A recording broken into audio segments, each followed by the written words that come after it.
Stories carry magic, wisdom, so much treasure within them. And they can be life-changing when you hear them. This one was for the artist John, a momentous story in his life. I shared it with him in Cornwall several years ago when he was on pilgrimage with me. It's about a single wish.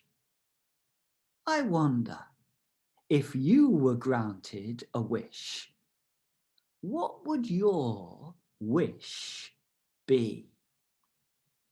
A man sat on a bench outside his farm, feeling very despondent.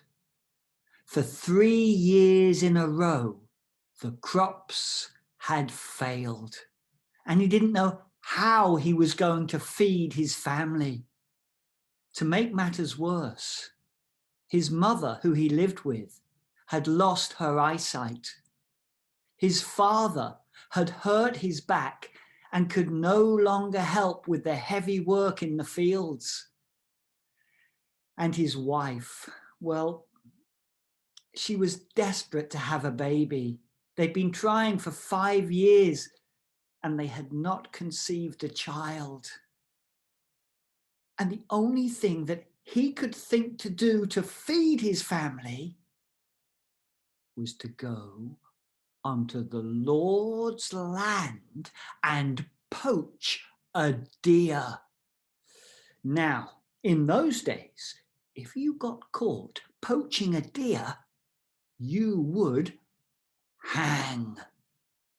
And so he took a knife and he hid in the shadows, making sure that the Lord's men couldn't see him. And yet he didn't see a deer. It was coming towards the end of the day when he noticed a huge white stag. He crept up towards that stag, lifted up his knife, and the stag looked at him and said, "I wouldn't do that if I was you." The man dropped his knife. "I'm hearing things, I'm so hungry." "You're not hearing things. You're hearing me. And I said, I wouldn't do that if I was you." The man looked at the talking stag and went,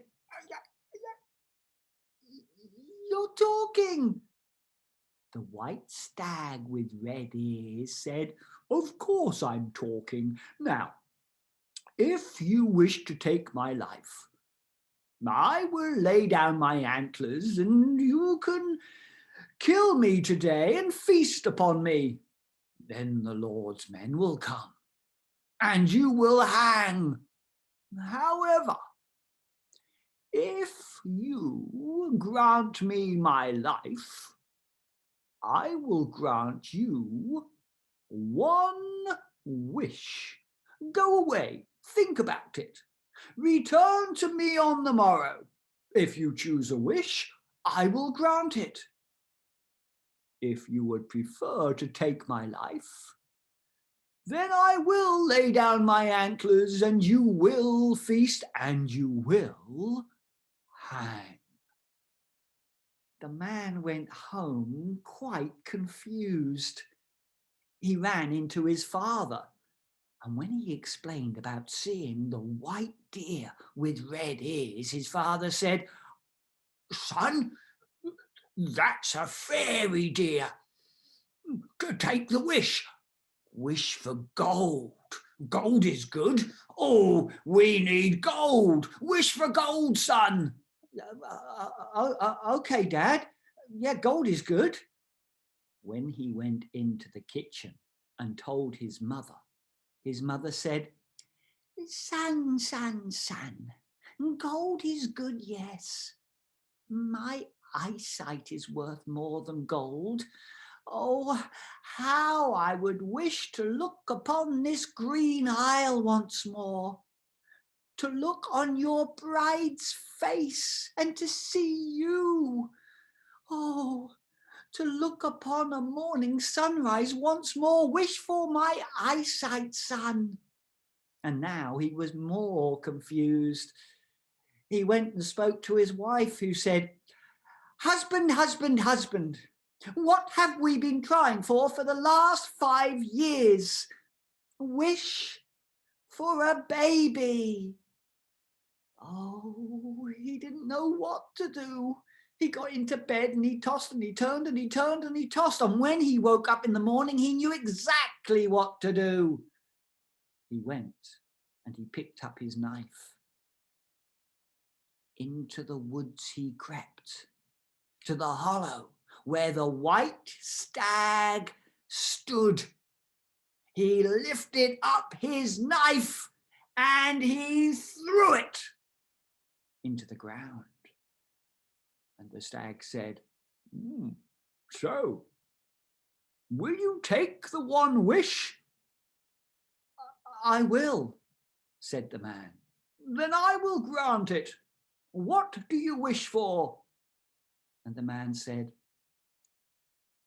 I wish my mother could see my wife rocking our baby in a cradle made of solid gold.